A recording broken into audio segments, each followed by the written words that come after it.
Shout out to our sponsors at IconBet. Open source, decentralized gaming, no deposits, play straight from your wallet. IconBet, made by the players, for the players. Eye on Icon is proudly supported by Icon Nation and the Icon community. And welcome back to another episode of Eye on Icon. This is the episode where we go around the ecosystem and bring you all the latest and greatest news. Now, I am doing it solo today, so we will be doing probably a quick episode. I'll just get through the news and make sure everyone's updated, and you'll probably hear some Fez rants as I go along. But let's just dive straight in. So we're going to follow the usual format, just with me. I do miss Icongraph, and he should be back next week, so looking forward to that. Okay, let's get started. What do we got first? Markets. Oh, okay. I don't know. Without Icongrapher here, I'll make this quick. After bearish bulls performance, I just decided to remove all my lines because it was an embarrassment and just keep it extremely simple, one line. Let's look at Icon. So, yes, I know everyone's feeling it. You know, we had this huge spike. You can see it here, close to $1.70, $2.72. And then again, in typical fashion, we've seen it start to crash back down. So, typical Twitter sentiment, everyone's ecstatic, we're going to the moon. And then as soon as it starts to take a tumble, everything they do is crap. We're ruined. And I get the frustration. So yeah, everyone, things are coming. There's some cool stuff in the works as well with the foundation and things like that. So stay tuned on that. But that's not about the markets. This is what the markets are doing at the moment. So you can see while it's coming down hard and fast, let's hope, in my eyes, is $1.80. It seems to be quite significant if you look left. So hopefully if it keeps falling and falls that far down, we get a solid bounce and let's double bottom and it starts mooning again. But there, let's see what happens. Overall, though, we've still had a great run. You can see we have broken out of that trend again. But if everyone remembers, I always call out this trend as your friend line, I think. However, it's broken out a few times and we've always managed to creep back up close to it. So let's see what happens. I haven't given up hope yet. And, there's a few things as well. While I focused a little bit off the markets, as soon as we start to see, I believe, ISS 3.1 and BTP kick into effect, and naturally the airdrop that is coming, that we have a date now, I think we should see a good reversal and people start to accumulate, anticipating the airdrop. Who doesn't want to get something for free? So that's ICX. Let's move on. ETH, you can see ETH has, I lied, I kept some lines. Okay. You can see ETH has broken out of it appears to have broken out of its downtrend. And it's now coming and doing the classic, hopefully tap and then keeps going, bullish. Overall, on-chain metrics has been a bit undecided. They're very certain we're in a bullish market. Nothing has changed. However, short-term volatility is expected. So I think we've seen that been playing out with all of this. But one message is consistent still. While there is just a ton of BTC and ETH constantly leaving the exchanges, and it's at all-time lows. So hopefully this is a reflection. We're not done yet. I know Geo has called out that we're seeing a lot of bear markets, but as soon as, even if you look back, as soon as we hit this part, once this happened, we were in bear market, and Hopium was all the on-chain analysis, as that's all they called them, Hopium, and it turned out, boom, we ricocheted. So let's see how time goes. I think we're still in a bull market personally. Not financial advice though, so make sure you're not going on what Fez says and go throw in everything we've got. No, don't do that. The only other chart I think we've done, looking at BTC, I think this was on the 4 hour. I was looking at it. Yeah. So you can see with BTC, we've gotten that double. This support has held. However, I would have liked to see a bit more bounce and go through, but that's okay. Again, on chain is still suggesting there is a lot of stuff leaving exchanges, BTC, so this is a good sign. But hopefully we can break this downtrend and not drop below here. Personally, I don't want to. I hope it doesn't break. Um, yeah, that's all I'm going to do about markets. So let's jump into the news. First off, we have yes, CPS. So we have the CPS. It is live again. Obviously, through the transition, one period was missed and things were happening in the background. TJ has come out with a great update. We now have the BNUSD Treasury in CPS. You know what that means? Projects can be priced to the dollar instead of, when they put in the proposal, they want 50,000 ICX at the time. Let's just hypothetically say it's worth 100,000 by the time the proposal is going to voted. ICX up another $2, then the proposal seems ludicrous and everyone votes it down. And we lose an entire month and everyone's back to the drawing board. This says bye bye to that entire process, price it by the dollar, and you get BNUSD. And the best part is utility for our stablecoin, our favorite stablecoin, which is the one decentralized stablecoin on Icon. So I said Icon, right? Not Icoin. Yep, Icon. Okay, so next up, what else has he said? So they've added additional. He's gone on to break down a series of tweets. I'm just going to call out some cool things as part of this. So they've enabled email notifications. Now, many Iconists may not know this, but PREPs, for example, they need to do a whole lot of activities as part of the CPS proposal process. However, what was happening is you could see when it got close to the end of these periods where voting is required or progress reports are required, we'd see Twitter erupt with a lot of different people from the foundation and IBRAs say, guys, it's ending. Make sure you get your reports in, otherwise you won't get your funding. They fixed this with a quick implementation where email notifications are being sent out on all the different categories to the PREP. So we should see a bit of that. Well, active PREPs and people who are checking their inboxes. Getting on top of these things, and we don't see those issues anymore. So, a great little change there. The max proposal length change, yes. So this was you could only do it for 6 months, regardless of how big your project is. Some projects do take a lot longer, so it's great to see 12 months has been added. The dynamic penalty fee, this was a good one. So we know with CPS, the whole point of it is we want the PREPs to be active in it, especially when IISS 3.1 comes out. I've always highlighted how PREP's role is changing now. Many PREPs may not be happy or like the old way, but at the end of the day, this is what's happening.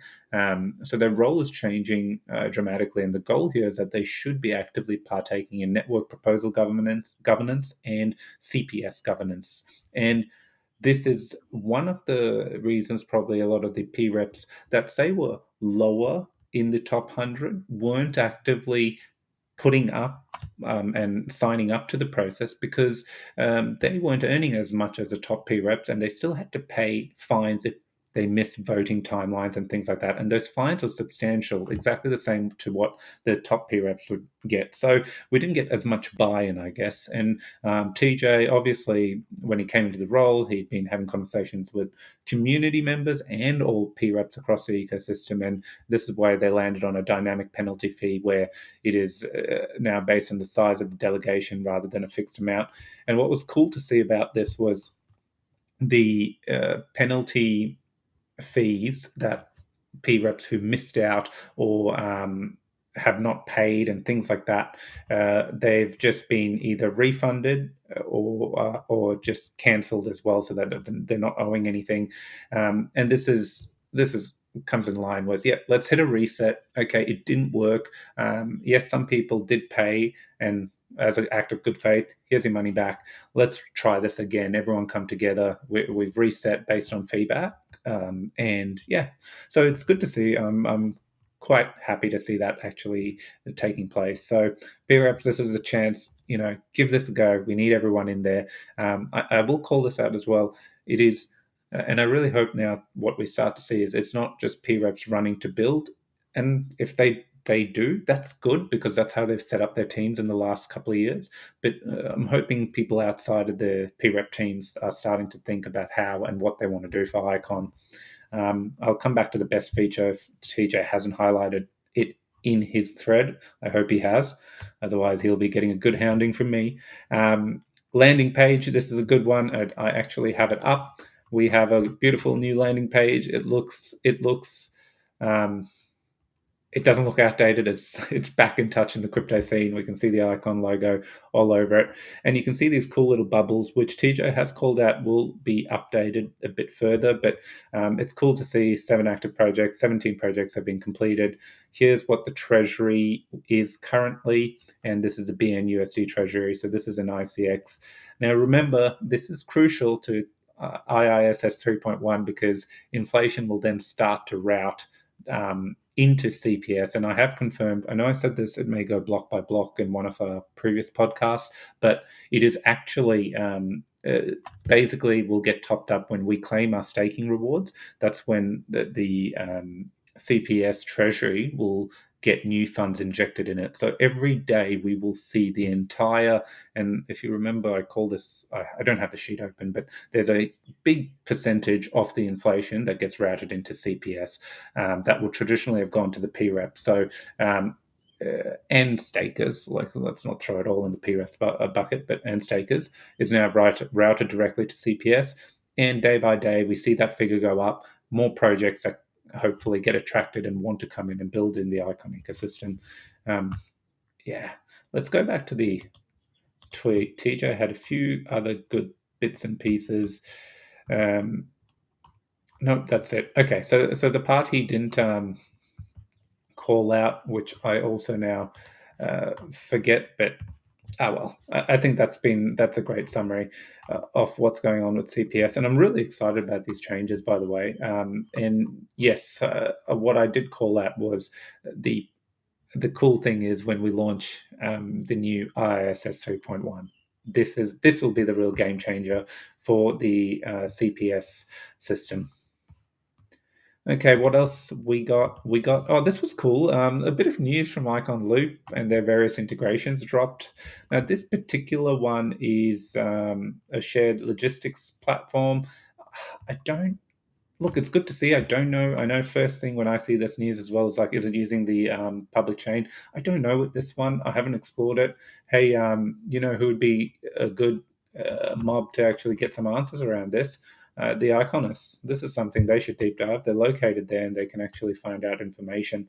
But this was great to see. And as if on cue, he dropped another little bit of news, and this is the Smart Farm Big Data platform, and they're using the Proof technology. So now, Brian has since tweeted, we do know Proof is on the public chain. So I'm really hoping this is the case, and it is actually utilizing the public chain, and it's not a copy the Proof technology onto one of Icon Loop's private chains.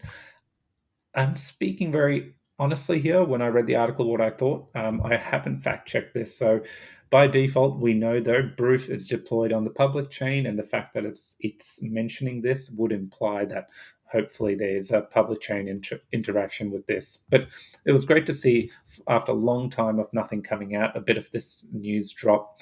And overall, though, the sentiment in Korea, it's changed a little bit from a regulation standpoint. We've seen a lot of scrutiny there, so that's why we've probably seen a lot of the news hush down a little, a little bit, and we don't see much come out from there at the moment. But maybe things are changing. Fingers crossed. Okay. Ooh. So the next bit of news, we finally got it. So kudos to the foundation. They said 2 weeks.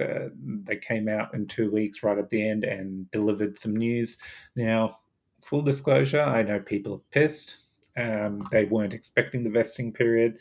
Totally get it. How do I feel? Look, I see both sides. I understand the frustration about it, but I also totally get why it needs to be done. I mean, at the end of the day, I always come back to we are getting it for free, and we're getting it because it is a side chain and things like that. But It's really as a thank you for all the Icon supporters, and that's who it's going to. Um, so it's in their best interest to kind of go, okay, so we're giving this. We know we're going to attract a whole heap of new blood as well, because anyone who hears airdrop, they come running. But at the same time, we know what happens then. Everyone dumps. And in this particular case, it looks like the token is going to launch before the chain. I'm again assuming here, but that's what I got from the article. So if that happens, well, we know what people are going to do. I'll buy that back later when it comes out. So this is a good compromise. The team have thought about it. They always say we're not in it for the quick buck. We're in it for the long term. And I know the current bull market sentiment is adding pressure to how quickly things can be delivered. But if we take a step back, the technology they're trying to enable with ICE isn't, they could just do one of the aspects, but as Brian and everyone corrects me, that it's not a copy and paste solution, that it is actually unique given all the compatibility layers that are going to be on it, and all the support it has, E2, EWASM, all these things that I don't say correctly, but it is a big deal. They're going to take time to get it right, but they're still dropping these tokens. There is a 3-year vesting period, so you will only get 20% of the supply. Um, I'm and then at the end of the day, I'm happy. I'm getting some tokens. But I get both sides of the story. But I do come back to be patient. It is good for the entire Icon ecosystem. Hopefully, soon we will start seeing more detailed, and I'd say hopefully, but I know this is going to be happening. So we're going to start seeing a lot more information come out around ICE, the governance, and Icon, and how it's going to intertwine into each other. We know the basics, but more concise information to give our community and hopefully builders waiting in the background a bit more information and things to get excited about. So that aside, that's not what the article was about. The article is strictly about the airdrop and the token called IC. Cool name. We already have a Twitter logo, so take that. I know Ethereum's been struggling to get one, and here we are without a chain released, and boom, we have a icon on Twitter. So that's great to see. And a few call outs. So if you've been listening so far, the standard questions are: state, yes, you get the airdrop. If you have ICX in your wallet, you get the airdrop. If you have SICX, you get the airdrop. If you have SICX in liquidity pools, you get the airdrop. If you have SICX on OHM, you get the airdrop. The only place you don't get the airdrop is if you have SICX in the supply side of OHM. But that too, now they've come out and said if even though we've scaled it up to 120% and no one new can borrow off it, if there's anyone left over, and when I say scaled it up, they have to pay 120% interest. So if you're listening to this and think, oh my God, I still have that, I'm still borrowing ICX on OHM, please go look. You got a ton of interest you have to pay, so don't do that. The OHM team have said, they've worked through a process where they'll cover it as part of the DAO. I believe the funds, the community will take care of any misbalance of the airdrop. But the airdrop is planned to be a 1-per-1 token. Um, where won't you get an airdrop? It's not confirmed yet. So if you are not a custodian of your own wallet, so by that, what does it mean? Your keys, your seed phrase. If you have these things and that's how you restore your wallet, that's to make it very simple. That is what will ensure you get your airdrop. If it's on Binance, if you're using a custodial service like the only other one that will probably support it, although I don't know if it's in the article, but I'm going to assume it does. It will be Icon 5, but anywhere else, if you don't have your keys and seed phrase and private, I said that, private keys and seed phrase, assume at the moment it's not covered. Better to be safe than sorry. Exchanges may announce support, but at the moment, even the team has said this is the best solution. So now, a few other things. I don't have it up, but Scott, Scott, everyone knows Scott. If you haven't already, go through Twitter, find his profile. He actually put up a great tweet explaining, he gets the vesting period is upsetting, but he's put a bit of a different take on it. He's flipped it around to give a bit more of an explanation why it's still not shortchanging anyone in any way. In fact, it's better for the platform, and it's better for everyone who gets their current supply and what it means for them from a staking rewards perspective and things like that. So I found it quite insightful. Scott, he's very numbers, and when he gets into his tweets, it's so detailed, it takes a few reads, well, for me anyway. So definitely encourage you to find that if you haven't seen it already. Get on that, and it's a good eye opener as well. So I think that pretty much covers ICE. They have a oh, I thought there was a Telegram, but maybe I've gotten confused.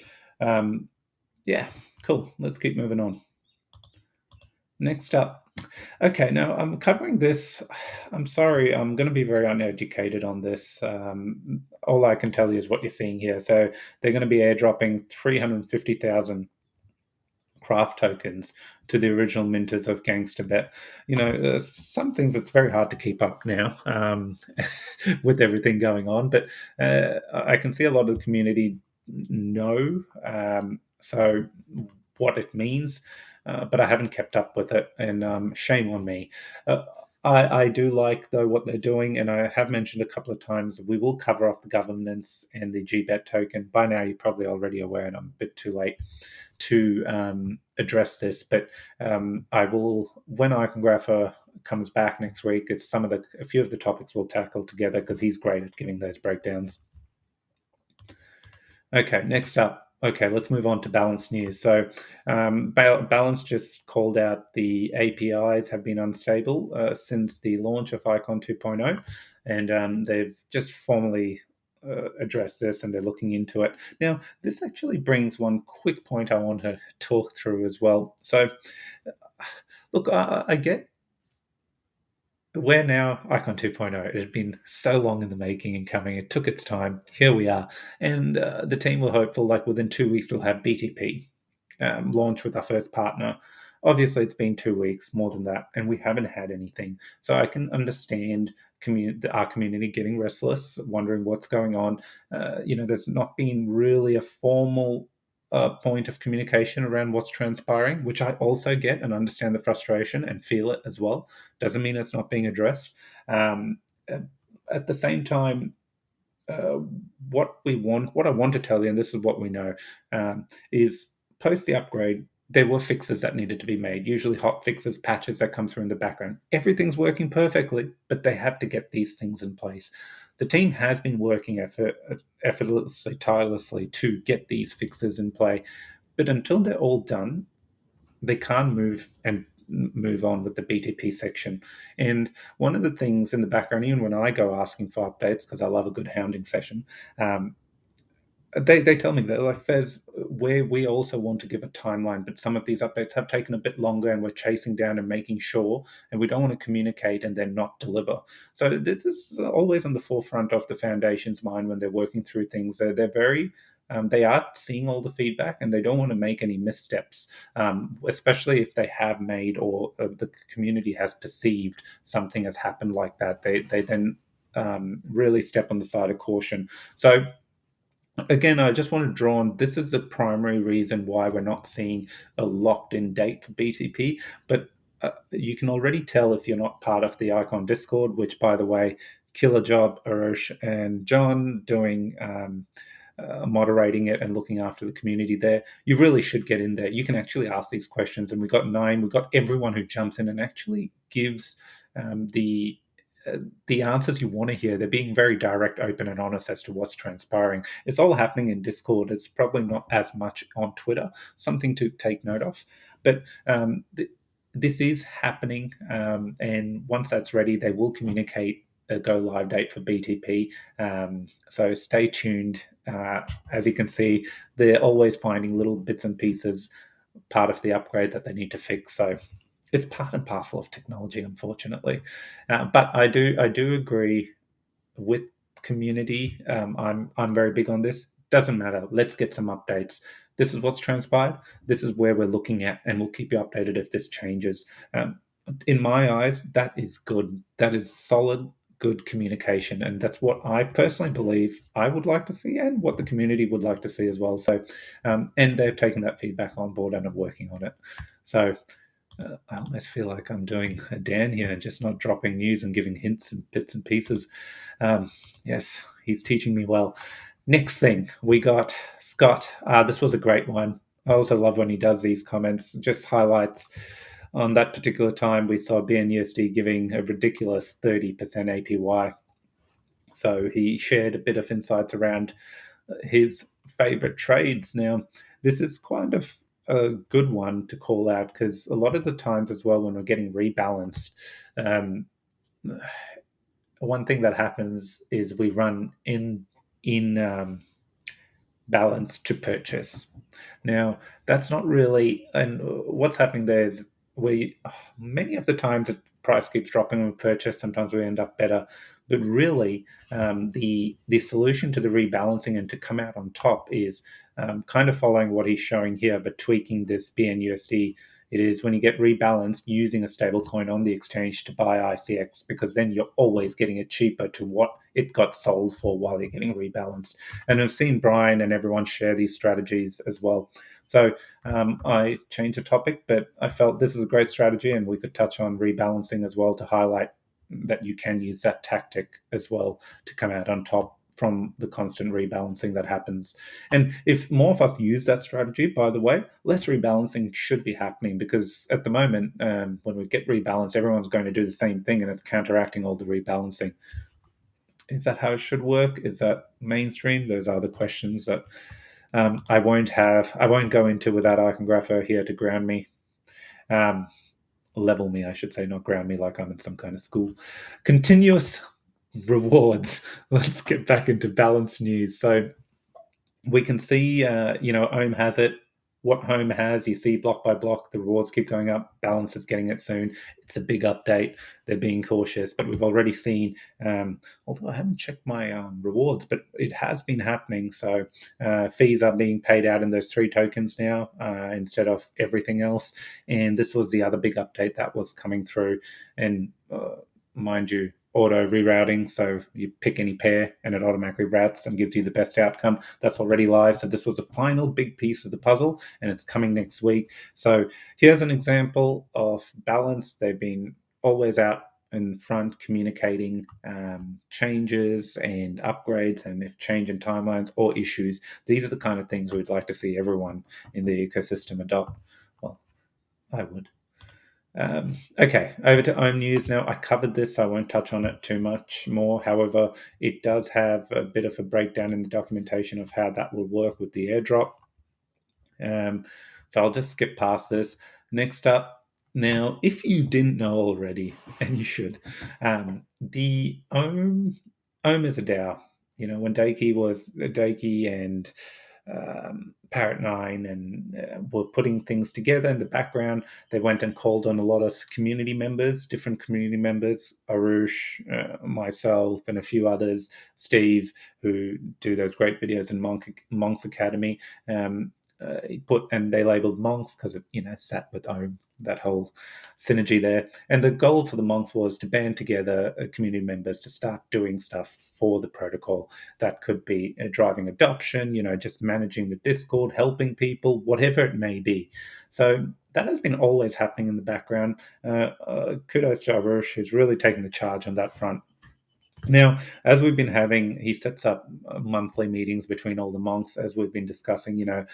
We are also seeing the same themes: marketing, how do we attract new users, things like that. So, after a few discussions, he's drafted up a proposal where the monks get a little bit of the DAO fund. And we create a multi-sig where then we can take that money and start doing things with it, marketing, competitions, things like that. So, look, I'm very much behind this. I think Arush has done a fantastic job of engaging not just the monks, the wider community. You can see that it has now been posted on the forums. Let's see. Oh, good. We have some comments.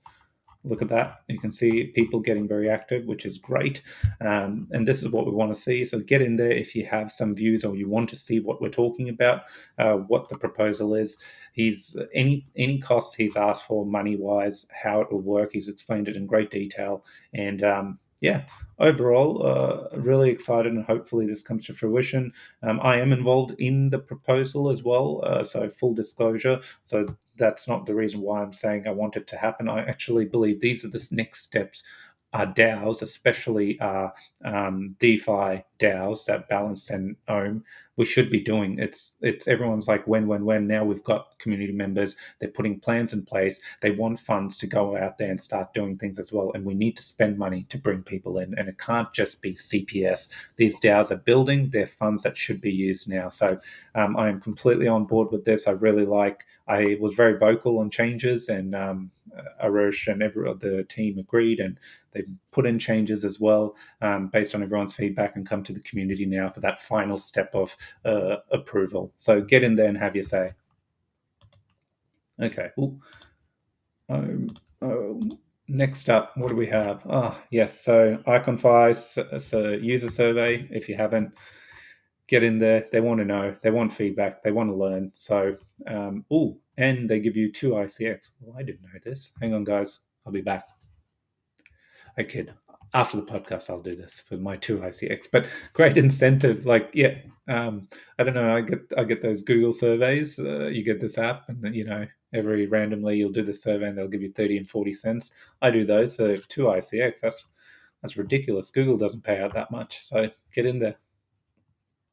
Next up, this is awesome. So I'm really keen actually to touch base with the team organizing this, but we have a hackathon, and sorry, I got caught up in the logo trying to see. So this is really cool. It's a blockathon expansion for it's Icon 2.0 based, and I actually want more information around this. So I don't have as much detail, but here we go, exploring it as we see. So yeah, so it's a hackathon with $34,000 in prizes. So really, this is really cool. Want to see more of this stuff. Hopefully, we can start raising these amounts, but this is a step in the right direction. These are the things community has been asking for. Look, and this is one of the things we can go down this. Oh, yeah, but now it's a little too late. No, it's not too late. Maybe you're focusing again on the bull market, and I know I feel the same way. But again, longer perspective, bigger picture. These things have to happen at some point, regardless if they're happening at the tail end of the bull market. If that's what's being perceived, it's still happening, and want to see more of this stuff. And I genuinely believe I come back to CPS, and if you've heard few past podcasts where I actually showed you these figures of how much is going to be hitting CPS, we should start to see teams feel more comfortable who can do events like this, actually asking for more money without the fear of rejection, because there'll be a constant stream of funds. And the best part about Fezran. The best part about the way the tokenomics and things are going to be evolving is, yes, inflation is going to be 4%, but that is to fund the various aspects. Now, what happens in the background is, as transactions and more protocols and BTP and things build up, fees are going to start paying a portion. So naturally, inflation will go from 4 to 3 as more fees, and the fees keep going up until we hit parity, where all of a sudden, forgetting BTP, the fees of the network will fund everything and then get burned, because now all of a sudden there's enough revenue being generated to pay the different sections. And now these sections could evolve at some point. If we got Ethereum kind of usage status, there could be things implemented and voted on via the PREPs and network proposals to make changes. But this is just one aspect I've focused on. And then,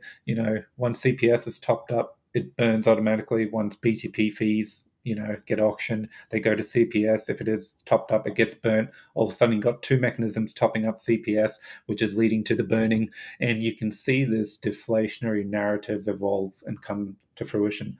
Yes, we're a while away. So let's bring it back down. Transactions are a long time away, but the way we can build it is by setting up these stepping stones, hackathons, things like that, encouraging more building to happen. That's enough of that. Okay, last but not least, not icon related, but Moonbeam did win the second parachain auction.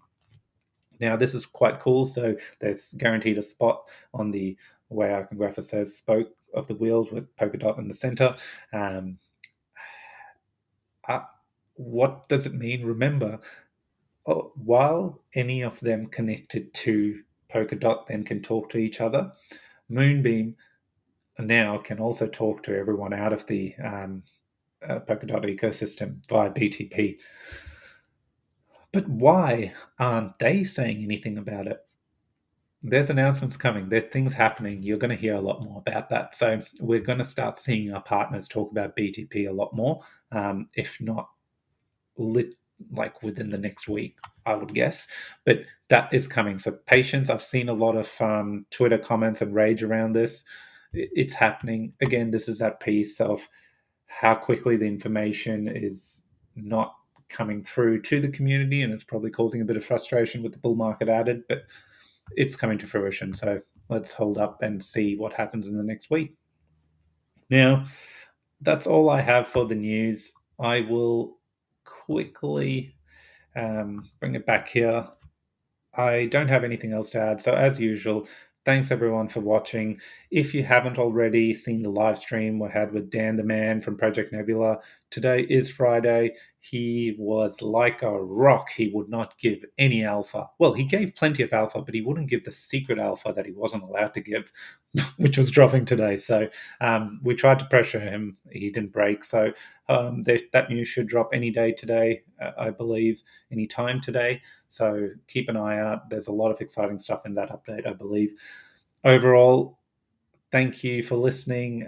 Share, like, remember, very important. If you're watching it, just hit that like button. The more likes we get, the more hopefully the podcast will get discovered and encourage people to check out the Icon ecosystem. Not financial advice. Do your own research. As usual, I am incredibly grateful for all the support everyone gives me in the Icon community and Iconographer and everyone in general. So thanks for listening. Thanks for watching. Until next week, take care, everyone.